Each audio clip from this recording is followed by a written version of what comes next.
Good morning. I have a story that I want to share with you, and this is titled Henri's Scissors by Jeanette Winter. And we're going to be learning this week about Henri Matisse. And this was an artist that is quite famous.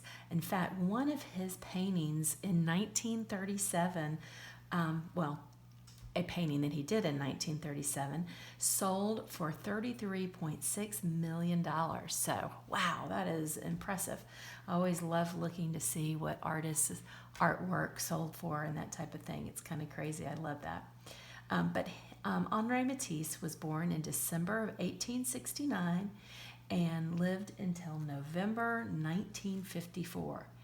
And we'll be talking about Fauvism, and he was the greatest colorist of the 20th century. Fauvism, it's hard to say, boys and girls, was an art movement. All right, so I'll be telling you more about that too this week.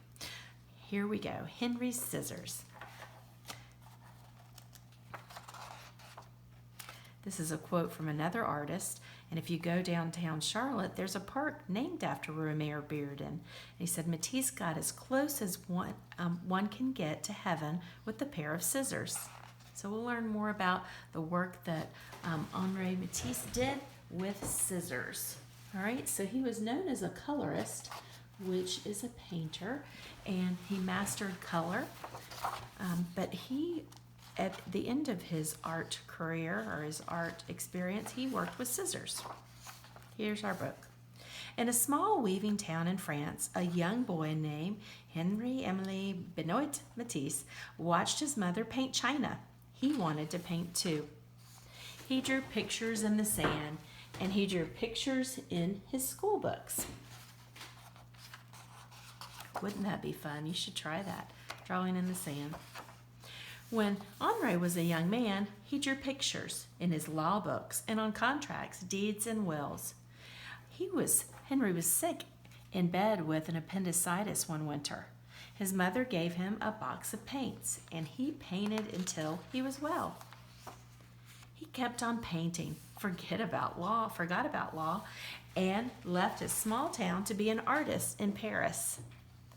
Henri painted pictures day after day and year after year. This is a very famous painting that he did. He was happy, and his paintings made people happy. But when Matisse was an old man, he fell ill. So ill he couldn't paint. So ill he couldn't sit up. So ill he could only lie in bed and sleep. His paintings floated by in his dreams. So this happened much later in his life, and I think that he was probably in his late 60s. He got a type of cancer, and they did an operation, and as a result, it kind of damaged his muscles in his stomach, but he wasn't able to sit up as well as he used to. Let's see what happens after that. Matisse finally opened his eyes, and they were filled with sadness. Now he must remain in bed or use a wheelchair. Would he ever have the energy to paint again? So he painted his whole life, and then he had this happen. Let's see how he overcame that. When Matisse was strong enough to travel, he went to the seaside. The sea air might help him get well. Before long, he sat up. A little later, he drew. Sorry, I had to take a sip of my coffee.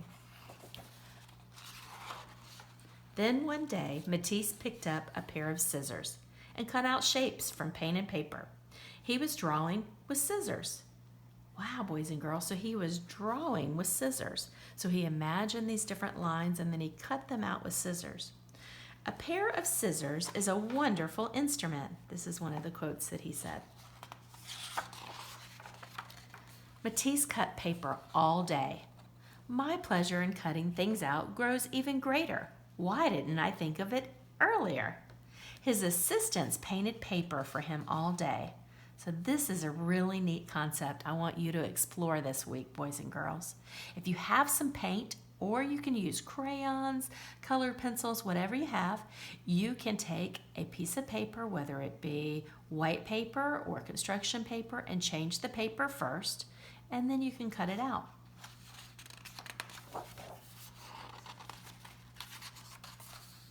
It seems to me that I am in a second life.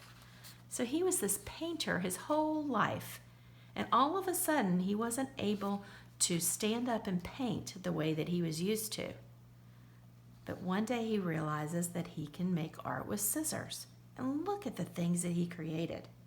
Paper cutouts covered his walls. One evening, Matisse lay in bed and drew the faces of his grandchildren on the ceiling with a piece of chalk tied to a long pole.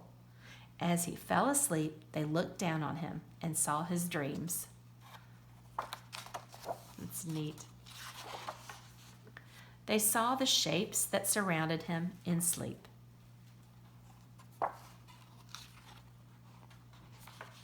As time went on, Matisse cut bigger and bigger shapes.